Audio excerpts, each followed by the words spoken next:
Hi നമസ്കാരം. ഇൻസൈക്കോ മീഡിയയുടെ പുതിയൊരു വീഡിയോയിലേക്ക് എല്ലാവർക്കും ഹൃദയം നിറഞ്ഞ സ്വാഗതം.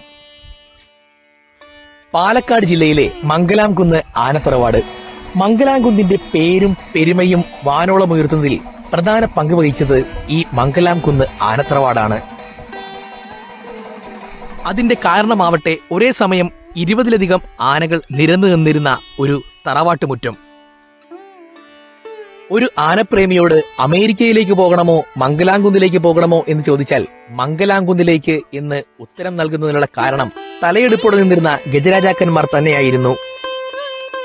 മംഗലാംകുന്നിലെ ഈ ആനവിശേഷങ്ങൾക്കും ആനക്കഥകൾക്കും ഒരുപാട് വർഷങ്ങളൊന്നും പിന്നോട്ട് പോകേണ്ട കാര്യമില്ല. കഴിഞ്ഞ 10 വർഷത്തിനുള്ളിൽ തന്നെ 14ഓളം ആനകൾ നിരന്നു നിന്നിരുന്ന മംഗലാംകുന്ന് ആനത്തറവാട്. അതിൽ തന്നെ മംഗലാംകുന്ന് ഗണപതിയും മംഗലാംകുന്ന് അയ്യപ്പനും മംഗലാംകുന്ന് കർണനുമടക്കം പേരുകേട്ട ഗജനിരകൾ.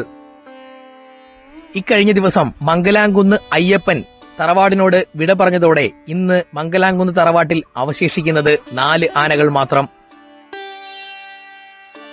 അതിലൊരു ഗജവീരനാണ് മംഗലാംകുന്ന് ഗണേശൻ. ഗണേശനൊപ്പം തറവാട്ടിലുള്ള മറ്റൊരു ആനച്ചന്തമാണ് മംഗലാംകുന്ന് ശരണയ്യപ്പൻ. മംഗലാംകുന്നിലെ തീപ്പൊരി മുതൽ എന്നാണ് മംഗലാംകുന്ന് ശരണയ്യപ്പനെ അറിയപ്പെടുന്നത്. ഇവരെ കൂടാതെ മംഗലാംകുന്നിലുള്ള മറ്റൊരു ഗണപതി ചന്തമാണ് മംഗലാംകുന്ന് മുകുന്ദൻ. മംഗലാംകുന്ന് ശരണയ്യപ്പൻ തെക്കനാട്ടിലുൾപ്പെടെ നിരവധി പൂരങ്ങളെടുക്കുന്ന ഗജവീരനാണ്.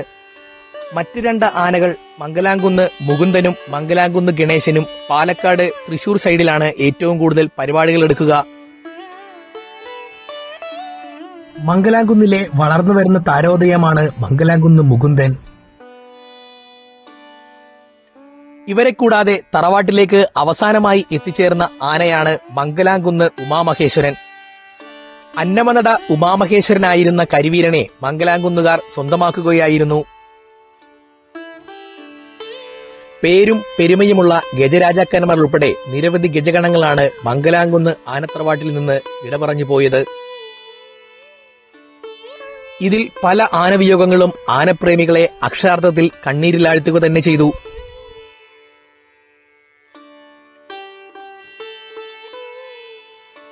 മംഗലാംകുന്നിലെ നിലവിലുള്ള ആനകൾക്ക് ദീർഘായുസിനായി പ്രാർത്ഥിച്ചുകൊണ്ട് മറ്റൊരു വീഡിയോയിൽ വീണ്ടും കാണാം എന്ന പ്രതീക്ഷയിൽ വിടവാങ്ങുന്നു. നന്ദി. നല്ല നമസ്കാരം.